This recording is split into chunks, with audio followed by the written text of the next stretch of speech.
할렐루야.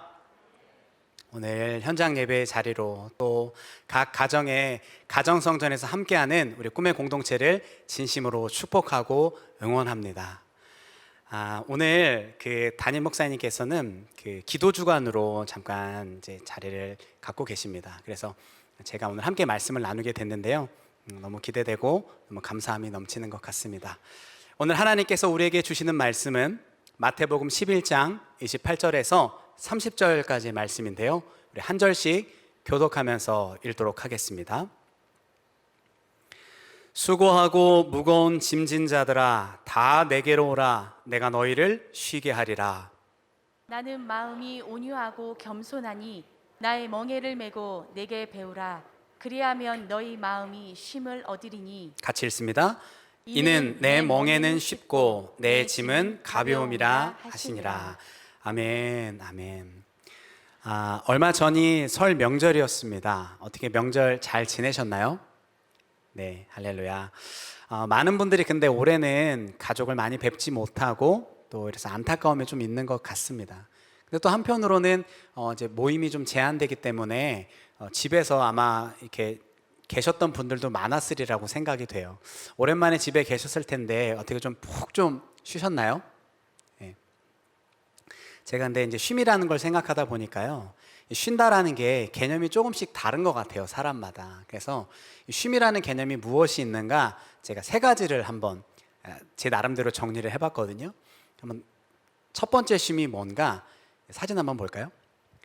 첫 번째 쉼은 이런 휴양지 같은 데를 가는 거예요. 그래서 편안하게 해먹 같은 데 위에서 파도 소리 막 이렇게 쫙 들리면서 그냥 아무 생각 없이 그냥 쫙 쉬는 거예요. 이런 쉼이 있을 수 있고요. 또 다른 종류의 쉼은 두 번째 유행인데요. 두 번째 사진 한번 볼까요? 여러분들은 활동적일 때 에너지가 나는 쉼인 거예요. 그러니까 막 친구 만나고 막 여행 가고 막 쇼핑하고 막 수다 막 떨면서 에너지와 힘을 얻어서 잘 쉬었다라고 하는 그런 케이스들이 있습니다. 그리고 끝으로 세 번째 유형이 있습니다. 이런 유형은 집돌이 집순입니다. 네. 이런 유형의 분들은 이렇게 여행 가는 거 막 귀찮아해요. 그리고 사람 만나는 것도 그렇게 썩 이렇게 즐겨하지는 않습니다. 집이 최고입니다. 집이 최고. 그래서 집에서 낮잠 자고 뒹굴뒹굴거리고 이불 뒤집어 쓰고 영화 보고 이런 거죠. 여러분들은 이 세 가지 유형 중에 어떤 거에 속하시나요? 분명한 사실은 저는 세 번째 유형입니다. 집돌이에요, 집돌이. 그래서 집돌이인 제가 되게 쉬고 싶었어요. 그래서 어떻게 생각했냐면 개인적으로 이번 명절이 저는 굉장히 기대가 됐습니다. 왜냐하면 집에서 방콕 갈 수 있잖아요. 기대하는 마음으로 되게 잘 쉬어야지 하면서 기분이 막 들떠 있었어요. 그리고 또 이제 5인 이상 집합 금지다 보니까 사실 양가 집에 이 설 명절에 명분이 생겼잖아요. 그래서 불효자인가요? 네, 명분이 생겨서 나름대로 굉장히 좀 이렇게 잘 쉬어야 되겠다라는 마음을 품고 있었어요. 그런데 제가 이번 설 명절을 잘 쉴 수 있었을까요? 네, 제가 스케줄을 이렇게 쫙 보다 보니까 설 명절 끝나는 주간에 주일 설교가 저더라고요.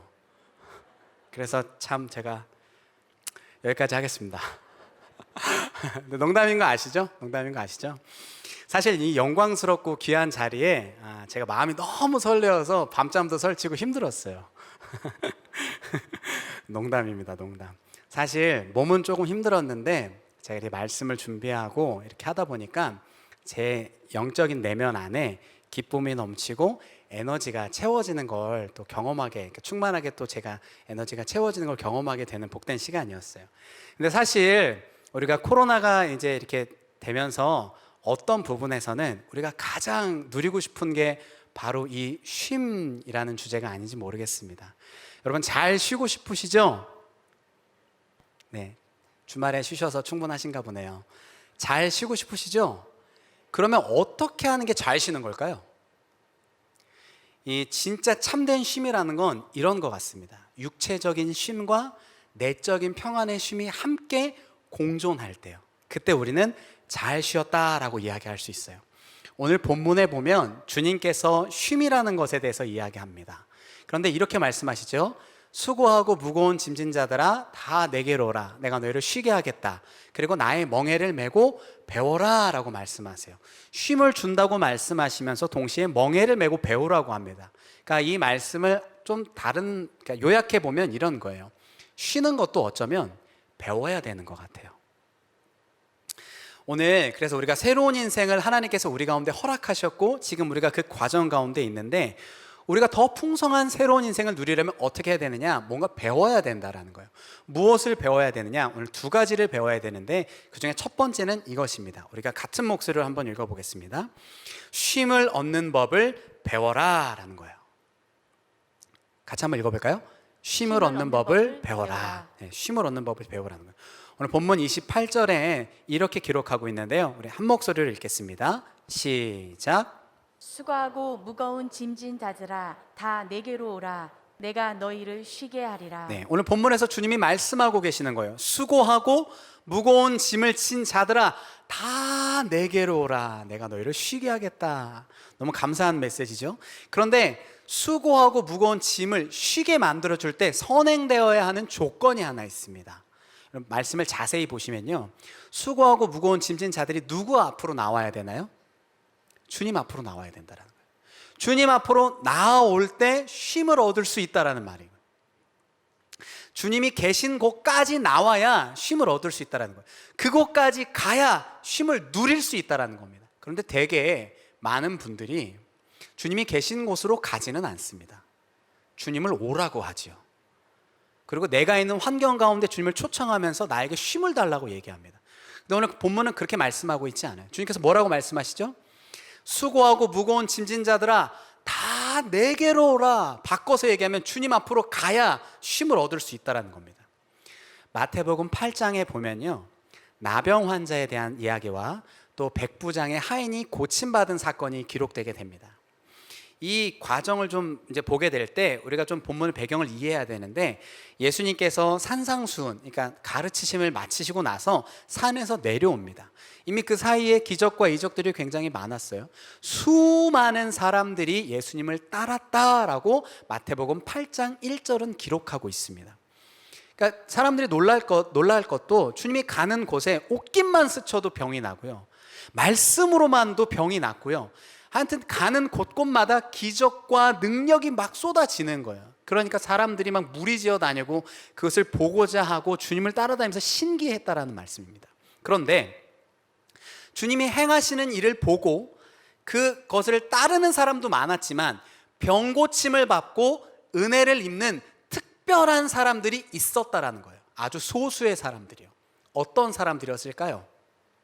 바로 주님 앞에 나오는 자들이요. 8장 2절에 나병 환자에 관한 이야기가 나옵니다. 8장 2절을 볼까요?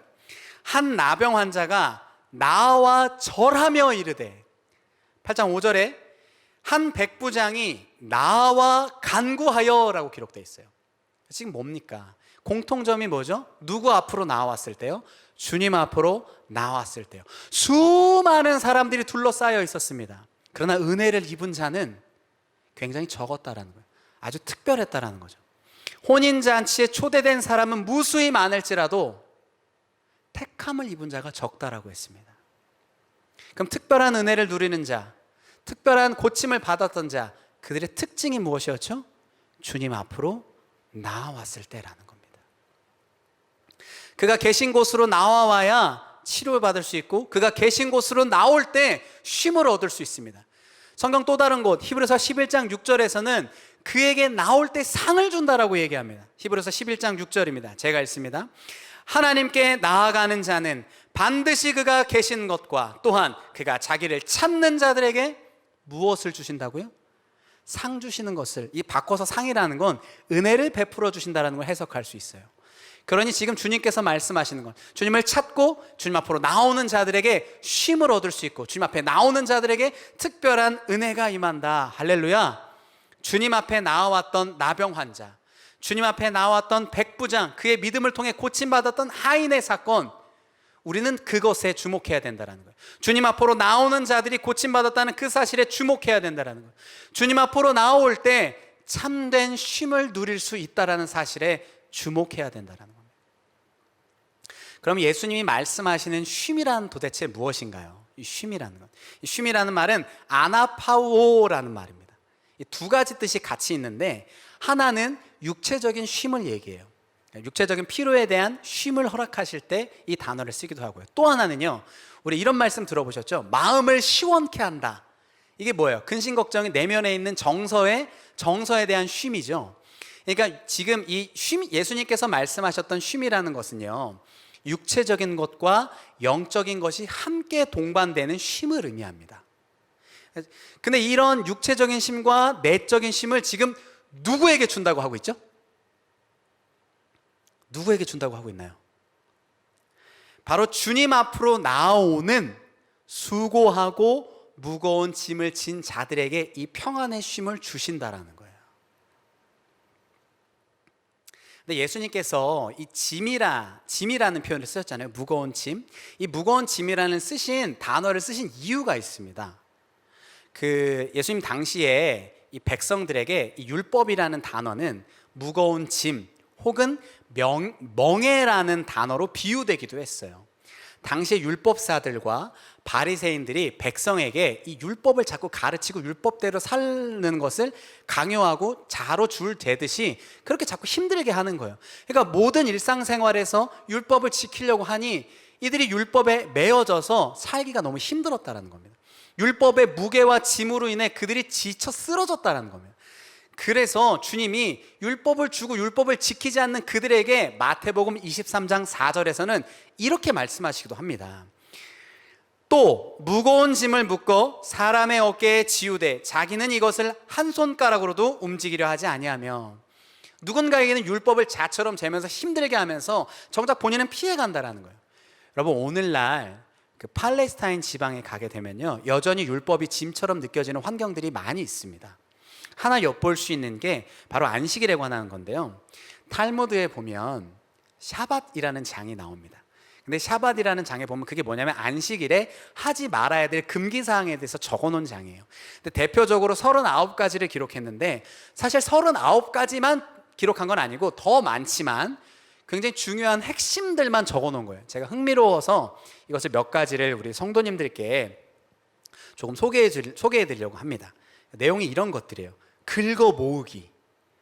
그러니까 뭐 밀가루를 긁어 모은다거나 지우개가루를 긁어 모으는 행위가 안 된다는 거죠. 가위로 자르기, 실로 고리를 만들기, 매듭 찢기, 매듭을 풀기, 바느질하기, 과일 껍질 벗기기. 특별히 재밌었던 건 2글자 이상 쓰지 않기. 여러분들 지금 목장교재에 글 쓰시는 거 큰일 나는 거죠. 2글자 이상 지우지 않기. 예. 이 다 읽어드리지 않고 일부분만 뽑은 건데 여러분 얼마나 갑갑합니까? 이 내용만 봐도 막 답답하지 않으세요? 이걸 지켜야 된다라는 거예요. 이 율법에 매여 있어야 된다라는 거예요. 그러니까 일상의 삶이 얼마나 피곤하겠습니까? 실제로 이 안식일에는 그 엘리베이터를 누르는 것도 일을 하는 거라고 취급이 돼서 엘리베이터를 누르면 안 돼요. 그래서 호텔 같은 데 가면요, 버튼을 누르지 않도록 모든 층마다 서게 돼 있습니다. 뿐만 아니라 안식일 그 기간이 다가오면 유대인들은 차량을 운전하지 않아요. 그러니까 도로가 복잡했던 도로가 뻥 뚫려 있어요. 상점도 다 닫아요. 그리고 글씨를 쓰지 못하니까 아이들에게 과제도 주지 않습니다. 여러분, 이렇게 살고 싶으신가요? 퍽퍽하고 막막하지 않으세요? 율법의 모양이 그들을 힘들게 하고 그들을 짓눌렀다라는 거예요. 그래서 이 무거운 짐들과 수고함을 갖고 있는 인생들에게 주님이 오늘 말씀하시는 거예요. 오늘 본문 28절 그 마음을 가지고 다시 한번 읽어봅니다. 읽습니다. 시작. 수고하고 무거운 짐진 자들아 다 내게로 오라. 내가 너희를 쉬게 하리라. 주님이 쉬게 하시겠다라는 거예요. 그래서 수고하다라는 말은 무엇인가 하니 내가 스스로 어떤 일을 많이 해서 지쳐있는 상태를 이야기합니다. 그 무거운 짐을 졌다라는 말은 무슨 말이냐면 타인에 의해서, 그러니까 외적인 환경에 의해서 내가 무거운 짐을 짊어지고 있는 그런 사람들을 의미하는 거예요. 그러니까 수고하고 무거운 짐을 졌다라는 말은 내적으로 또 외적으로 굉장히 힘들고 지쳐 있는 상태를 말하는 거죠. 근데 이 본문을 사실 오늘날로 좀 재해석해 볼 필요가 있습니다. 오늘날로 좀 확장해서 해석을 하면 단순히 율법의 집만을 의미하는 것은 아니에요. 우리 일상생활까지 이것이 확대되어서 해석이 되어집니다. 무슨 말인가 하니 우리 삶에 율법의 무게처럼 인생의 고된 짐들, 인생의 무게, 각자의 인생의 어려움과 무게가 있다라는 거예요. 인생의 어려움들을 누구나 갖고 있다라는 말입니다. 그 무게에 짓눌려서 굉장히 힘들 때가 있다라는 거죠. 한번 생각해 보겠습니다. 사람이요, 인생에 문제가 생기게 되면 어떻게 하나요? 보통은 자기가 여태까지 살아왔던 지식, 전통, 경험으로 그 문제를 해결하려고 해요. 근데 우리는 알고 있습니다. 문제가 생기면 어떻게 해야 되죠? 그 문제를 쌓아 들고 누구 앞으로? 누구 앞으로요? 주님 앞으로 나와야 된다. 왜요? 주님 앞에 나올 때 쉼을 주신다고 했잖아요. 우리는 알고 있습니다. 근데 이게 잘 되나요? 안 되나요? 잘 안 되고요. 우리가 익숙하게 자연스럽게 나오는 반응들이 있다라는 거예요. 왜 그럴까 제가 생각해 봤습니다. 우리 인생의 두려움과 어려움과 염려와 낙심들이 찾아올 때 그 요소들을 빠르게 제거하고 싶다는 얘기예요. 무슨 얘기냐면 내 인생에 생긴 어려움들의 문제를 내가 컨트롤하고 싶다라는 겁니다. 그러니까 내 방법, 내 경험, 내 전통을 쓴다라는 거죠. 근데 우리는 알고 있습니다. 우리의 능력과 우리의 실력, 우리가 계획한 대로 잘 되던가요? 여러분 성공하셨습니까? 나의 노력과 나의 열심과 나의 최선으로 평안과 쉼을 누리고 계시나요? 쉽지 않은 것 같아요. 걱정이 걱정을 낳고 염려가 염려를 낳습니다. 그래서 티베트 속담에 이런 말이 있어요. 걱정에서 걱정이 없어지면 걱정이 없겠네. 근데 이거 말고 사실 하나가 더 있어요. 하나가 더 있는데 이렇게 얘기합니다. 해결될 문제라면 걱정할 필요가 없고 해결 안 될 문제라면 걱정해도 소용이 없다. 너무 맞는 말 아닌가요? 우리는 때로는 일어나지도 않을 일에 대해서 너무 걱정하고 먼저 염려해서 우리의 감정과 에너지를 너무 소모하는 것 같아요. 여러분 해결되지 않는 걱정의 문제를 붙들고 씨름하지 마시고요. 그 문제를 들고 주님 앞에 나오기를 결단하는 현명한 우리 모든 꿈의 공동체가 되었으면 좋겠습니다. 문제를 들고 나오셔야 돼요. 나올 때 쉼을 얻을 수 있어요. 나올 때 평안을 얻을 수 있습니다. 그분 앞에 나올 때만 참된 평안과 안식을 누릴 수 있다는 거예요. 그럼 이제 우리 하나 깨달았어요. 쉬는 것도 배워야 되는데 그 첫 번째가 무엇이냐? 주님 앞으로 나오는 거라는 거예요. 그럼 이제 이걸 알고 있는 사람들은 새로운 인생의 두 번째 배움으로 나아가야 됩니다. 그 두 번째 배움이 무엇이냐? 바로 이것이에요. 멍에 매는 법을 배우라 라는 거예요. 우리 같은 목소리 읽습니다. 멍에 매는 법을 배워라. 오늘 본문 29절에는요 주님이 그것을 이렇게 말씀하세요. 29절이에요. 우리 한 목소리를 읽도록 합니다. 시작. 나는 마음이 온유하고 겸손하니 나의 멍에를 메고 내게 배우라. 그리하면 너의 마음이 쉼을 얻으리니. 주님이 말씀하시는 거예요. 나의 멍에를 메고 내게 배워라 라고 말씀하세요. 근데 참 웃긴 게 있어요. 조금 전까지는 굉장히 위로 파트였어요. 위로 파트. 수고하고 무거운 짐진 자들아 내가 너에게 쉼을 주겠다 해놓고 그 다음 구절에 너는 내게 와서 내 멍에를 메고 내게 배우라 라는 거예요. 멍에가 가벼운가요? 무거운가요? 무거운 멍에를 지금 메라고 하는 거예요. 근데 여러분 이걸 아셔야 됩니다. 왜 주님이 멍에를 메고 배우라고 했는가? 유대에서는요 이 멍에라는 것을 멍에 메다라는 것을 스승과 제자 사이의 관계를 나타낼 때 이렇게 비유하기도 했고 이 문장을 많이 쓰기도 했어요. 근데 이 멍에라는 건 사실은 그 소가 밭을 갈 때 사용하는 농기구입니다. 사진을 보면 조금 더 이해가 될 텐데요. 이렇게 사진이 나와 있어요. 저 동그랗게 생긴 부분에 소 머리 2개가 들어가요. 그래서 쌍으로 작업을 합니다. 그러니까 팔레스타인 지방 예수님 당시에는 소를 한 마리로만 갖고 농기계를 하지 않고 2마리를 꼭 같이 넣었어요. 짝을 이루어서 넣습니다. 그리고 그걸 가지고 밭을 갈고 일을 했죠. 그런데 이 멍에를 멜 때는요 특별히 어미소와 어린 소를 함께 묶어서 두었습니다. 그러니까 이제 어미소는 주인의 그 말씀과 주인의 행동과 주인이 가리키는 방향과 뜻과 목적에 따라서 지금 그 밭을 갈도록 훈련이 되어 있어요. 어린 소는요. 그렇지 않겠죠. 그 둘이 같이 멍에를 매게 합니다. 실제로는 어미소에게 멍에가 가장 크게 매어 있어요. 어린 소는 매려고 해도 멍에 사이즈도 그렇고 여유로운 그런 것들이 있단 말이죠. 그래서 둘이 같이 매게 하는데 어미소는 주인의 움직임에 따라서 주인의 명령에 따라 주인의 말씀에 순종해서 움직입니다. 어린 소는 자기가 가고 싶은 길로 가려고 해도 잘 가지 못해요. 그리고 어미소가 이끄는 방향으로 굉장히 편안하게 움직이게 됩니다.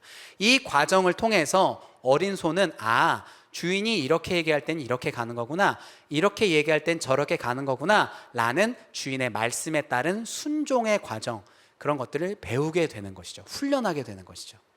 이 모습은 마치 스승과 제자의 관계로 비유되는 거예요. 근데 여러분, 사실 이런 겁니다. 멍에를 맬 때 어미소가 다 매요. 어린 소는 매지 않습니다. 그러니까 주님께서 우리에게 멍에 매는 법을 배워라 라고 말씀하실 때 주님이 어미소의 역할을 하시는 거고 우리가 어린 소가 되는 거예요. 사실은 멍에는 주님이 다 매시고 우리를 그 멍에 매는 법으로 훈련시켜서 쉼의 관계로 나아갈 수 있도록 훈련시키고 돕고 계시는 거죠. 바로 이겁니다. 어미소와 어린 소의 관계가 바로 이런 거예요. 스승과 제자의 관계, 주님과 우리의 관계, 제자와 스승의 관계라는 거예요. 예수님께서 단순히 멍에를 매라 라고 명령하신 것은 단순한 명령형의 글이 아닙니다. 그냥 우리에게 등 떠밀면서 너 혼자 열심히 해, 믿음으로 이 정도는 혼자 할 수 있어야지, 믿음이 있다며 믿음을 보여줘 하면서 우리를 막 등 떠밀고 다그치시는 게 아니었다라는 거예요. 그분이 우리의 짐을 함께 지시고 친히 감당하시며 우리와 함께 그 멍에를 지겠다 말씀하시고 있다고요. 예수님이 우리에게 쉼을 준다고 말씀하셨을 때요, 아무 문제도 없게 만들겠다라고 말씀하시지 않았어요. 이제 너가 나에게 짐을 줬으니 너의 일평생 수고함의 문제는 없을 거야. 이제 평안히 가. 너의 삶의 문제는 0이야. 더 이상 늘어나지 않아 라고 말씀하시지 않았어요. 멍에를 메고 배우라 라고 말씀하셨죠. 멍에를 메고 배울 때 주님을 경험할 수 있기 때문입니다. 그 유대의 젊은이들은요, 이 멍에를 매는 것, 그러니까 율법을 제가 아까 멍에라는 걸로 표현하기도 한다고 했잖아요. 유대 젊은이들에게는 마르 미츠바라는 성인식을 행해요. 이게 뭐냐면 남자는 13세 때, 여자는 12세 때 이제 행하게 되는데, 이 성인식을 통해서 성인식을 하는 주체자가 일평생 따라야 될 규율, 일평생 따라야 될 말씀을 내가 지키겠노라라는 서약식이에요. 이걸 준비할 때 보통은 1년 이상 혹은 1년에 준하는 것을 이 과정을 어렵고 힘들게 준비하게 되는데, 그러니까 이제 토라를 읊조리는 거예요. 토라를 읊조리고 토라를 이제 이 과정을 거쳤을 때 토라를 드디어 스스로 읽을 수 있는 그런 과정에 이르게 된다는 거죠. 그러니까 이 핵심은 무엇이냐? 이 성인식을 하게 될 때요, 손에 말씀의 띠를 둘러요. 그리고 머리에 뭔가를 매달아요. 이게 무슨 얘기냐면 주님의 말씀에 내가 묶여 있겠다라는 거예요. 주님의 말씀에 내가 매인바 되어서 이 말씀을 내가 일평생 지키고 순종하겠다라는 거예요. 말씀에 철저하게 순종하고 말씀에 철저하게 헌신하겠다라는 결단과 결연한 의지가 바로 이 마르 미츠바라는 이 성인식입니다. 마치 이런 거죠. 말씀의 멍에를 매는 거예요. 아까 우리가 안식일에 그런 규율들 얘기했지만 하나님의 말씀에 내가 스스로 매이겠다, 스스로 말씀의 종노릇 하겠다라는 것을 지금 한다라는 거죠. 근데 제가 생각했어요. 왜 이렇게까지 해서 말씀에 매여야 될까? 그게 짐이 무거울 텐데. 왜 그렇게까지 해서 말씀을 꼭 붙들어야 될까? 그게 무거울 텐데. 근데 유대인은 알았던 겁니다. 무엇을 알았는가? 내가 말씀에 매여서 살아갈 때, 말씀에 헌신할 때, 주님의 말씀의 뜻과 목적대로 살아갈 때 더 깊은 쉼의 관계로 들어갈 수 있다는 걸 이들은 알았다라는 거예요. 말씀으로 내가 더 가까이 가면 가까이 갈수록 주님과의 깊은 교제, 주님과의 깊은 사귐, 영적인 깊은 쉼의 관계를 누릴 수 있다는 걸 이들은 깨달았다는 거예요. 그래서 주님은 말씀하셨던 겁니다. 멍에를 메고 배워라. 이 배운다라는 말은 만타노라는 말입니다. 그냥 단순히 지식을 안다는 게 아니라 삶을 삶으로 체득해가는 과정을 설명하고 있어요. 그러니까 멍에를 메고 주님과 일상을 살아가는 것들을 배우는 거죠. 주님께서 멍에를 메라고 말씀하시는 건 단순히 짐을 지라는 게 아니라 주님과 함께 배우면서 주님과의 깊은 교제로 올 수 있는 이 훈련, 이 더 깊은 쉼의 관계로 나아갈 수 있는 걸 발견하고 깨달으라고 얘기하고 있는 거예요. 이게 주님과 우리 사이의 제자의 삶인 겁니다. 그래서 오스왈드 챔버스가 이렇게 얘기했어요. 제자의 삶이란 그리스도와 가장 친밀한 관계로 들어가는 것을 말한다라고 돼요. 그렇습니다. 그리스도인은 멍에를 메야 됩니다. 할렐루야. 멍에가 무겁다고. 근데 여기까지 오면 아니 무슨 멍에를 또 메라 그래. 힘든데, 가뜩이나 힘든데. 근데 여러분 그걸 아셔야 돼요. 주님을 언제 만나기 가장 좋은 때인지 아세요? 평온할 때 만나는 분은 드뭅니다. 인생의 벼랑 끝에서, 인생의 지침과 힘듦의 골짜기에 있을 때, 인생의 멍에를 맸을 때, 무거워서 지쳐 쓰러질 때, 그때 주님을 만나요. 그때 하나님을 경험해요. 그걸 아셔야 됩니다. 주님은 멍에 가운데 역사하십니다. 할렐루야. 근데 세상은 자꾸 이 멍에를 버리라고 해요. 편하게 살라고 얘기해요. 내가 원하는 뜻과 목적에 따라 살라고 얘기합니다. 근데 우리는 알고 있어요. 내가 하고 싶은 대로 사는 게 아니라 주님의 말씀에 매여 주님의 뜻과 주님의 목적대로 살아가야 된다는 것을. 여러분, 사랑하는 꿈의 공동체 여러분은 주님은 우리의 어려움, 멍에가 있을 때 역사하십니다. 그 가운데서 멍에를 메고 주님 앞으로 나아갈 때 진정한 참된 쉼과 안식을 누릴 줄로 믿습니다. 근데 안심하셔도 될 게 있어요. 자꾸 멍에 메라 하니까 부담스럽잖아요. 가뜩이나 사는 것도 힘든데 자꾸 멍에를 메려. 뭐 하라는 거야? 그럼 뭐 사역하라는 거야? 뭐 부담이 되시잖아요. 근데 안심하셔도 됩니다. 주님이 우리에게 주시는 멍에는 가볍다라는 거예요. 쉽고 가볍다라고 말씀하고 계세요. 왜 그러냐? 주님께서 우리의 모든 죄악과 그 모든 질고를 감당하시고 고난을 친히 감당하시고 십자가에서 완성하셨고 끝끝내 마침내 승리하셔서 부활 승리하셔서 우리에게 구원으로 응답하신다는 거예요. 할렐루야. 그렇기 때문에 그 주님 앞에 나올 때 진정한 쉼을 누릴 수 있음을 믿습니다. 말씀을 맺으려고 합니다. 제가 오늘 말씀을 준비하면서 찬송가가 하나 떠올랐어요. 찬송가 337장 내 모든 시험 무거운 짐을 이라는 찬양이에요. 이 가사의 내용을 조금 소개를 드리려고 합니다. 가사의 내용이 이래요. 내 모든 시험 무거운 짐을 주 예수 앞에 아뢰이면 근심에 쌓인 날 돌아보사 내 근심 모두 맡으시네. 무거운 짐을 나 홀로 지고 견디다 못해 쓰러질 때 불쌍히 여겨 구원해 주리 은혜의 주님 오직 예수. 이 찬양 다 아시죠? 근데 많은 분들이 후렴의 은혜를 많이 받으시는 것 같아요. 무거운 짐을 나 홀로 지고 견디다 못해 쓰러질 때. 얼마나 처량해요. 얼마나 우리의 인생 같습니까? 막 짓이겨서 막 푹씩 쓰러졌어요. 근데 불쌍히 여겨 주님이 우리를 구원해 주신다는 거예요. 이 부분에 참 은혜를 받는데 제가 설교를 준비하면서 이 찬양을 굉장히 읊조려서 많이 불렀거든요. 근데 저는 개인적으로 이 앞부분에, 이 찬양의 앞부분에 굉장히 은혜가 됐어요. 제가 앞부분을 다시 한번 읽어드릴게요. 내 모든 시험, 무거운 짐을 주 예수 앞에 아뢰이면. 내 모든 시험, 무거운 짐을 주 예수 앞에 아뢰일 수 있대요.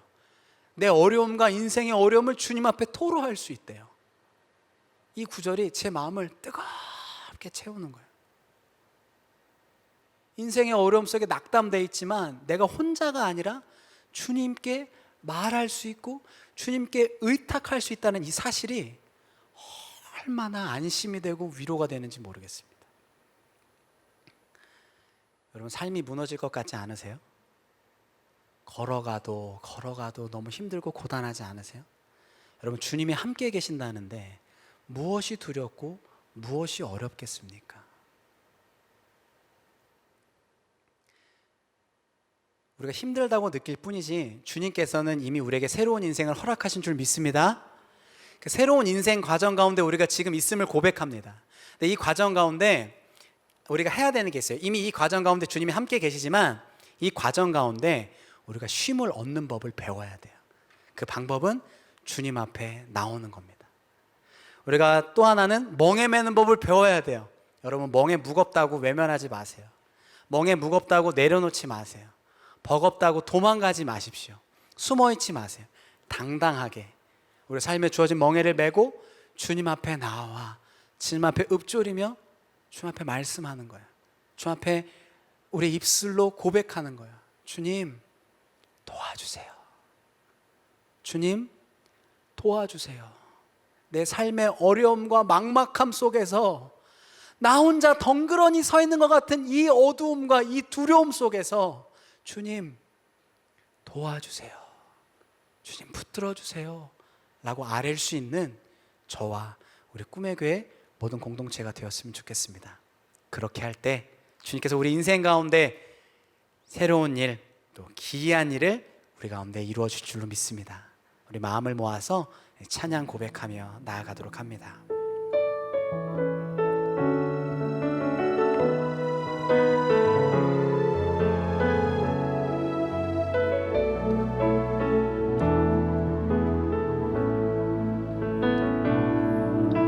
소망 없는 내 삶에